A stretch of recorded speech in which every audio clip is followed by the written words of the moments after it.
السلام علیکم۔ زرخیزی کا عمل طریق کے ابتدائی دور میں انسان زرخیزی کے لیے طرح طرح کے مافوق الفطرت قوتوں سے مدد لیا کرتا تھا۔ وہ بعد اس لیے کہ بارش ہو اور کھیتوں میں فصل اگے، مختلف قسم کی عجیب و غریب جشن منایا کرتے تھے، جن میں بڑے پیمانے پر مجمع کی شکل میں جنسی ارتباط کیا جاتا تھا، خوراک کو بھی جنسی اجزاء کی شکل میں ڈھال کر کھایا جاتا تھا، اور عقیدہ تھا کہ اس عمل سے باپ آسمان اور ماں زمین خوش ہو کر انہیں زرخیز سال سے نوازیں گے۔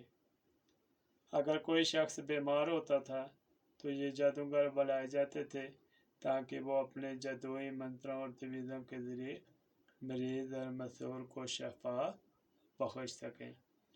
چونکہ مسیح مذہب آ چکا تھا، لہذا گرجا اور جادوگروں میں ایک آغاز ہو چکا تھا۔ 7ویں صدی کے آغاز پر سوئفٹ کارڈ پادری مسیحی پیروکار نے اس تبلیغ کا آغاز کیا کہ جادوگر اور ساحروں سے مدد لینا مذہبی گناہ ہے اور تمام گنڈے اور تعویذ جو ان سے حاصل کیے جائیں گے شیطانی سمجھے جائیں گے۔ جنس اور کالا جادو قرون وسطیٰ تقریباً سارے کا سارا جادوگروں کے زیر نگیں تھا۔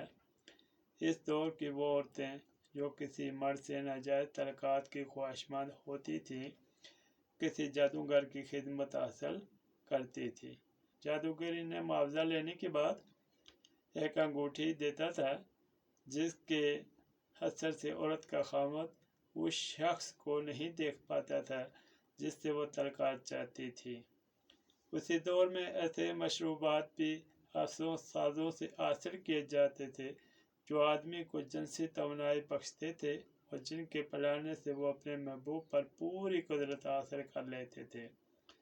یہ مشروبات عموماً بیل کی خصیاں یا مردہ کے مادہ منویہ سے تیار کیے جاتے تھے۔ یہ جادوگر مردوں کو نامرد کرنے کی صلاحیت والے ہوتے تھے۔ اس زمانے میں یہ عقیدہ عام تھا کہ جادوگر کسی رسی وغیرہ میں گرو لگا کر جسے چاہیں اس عورت کے ساتھ جنسی فعل کرنے کی صلاحیت سے محروم کر سکتے تھے۔ جادوئی منتر 3 قسم کے ہوتے ہیں: کالا منتر، سفید منتر اور سرمائی منتر۔ پہلا منتر نقصان پہنچانے کے لیے ہوتا ہے اور دوسرا فائدے اور تعاون کے لیے استعمال کیا جاتا ہے اور تیسرا دونوں کام انجام دے سکتا ہے۔ انگلستان میں جادوگر انگریزی بولنے والے شخص میں زیادہ تر لوگ وچ یا افسون گر کا لفظ سنتے ہی کسی ایسی عورت یا مرد کا تصور کرنے لگتے ہیں جس کی آنکھوں میں نفرت ہوتی ہے، وہ گپاہ کی مکی ہوتی یا ہوتا ہے۔ بعض معنیوں میں وچ کی یہ تصویر کچھ غلط نہیں ہے۔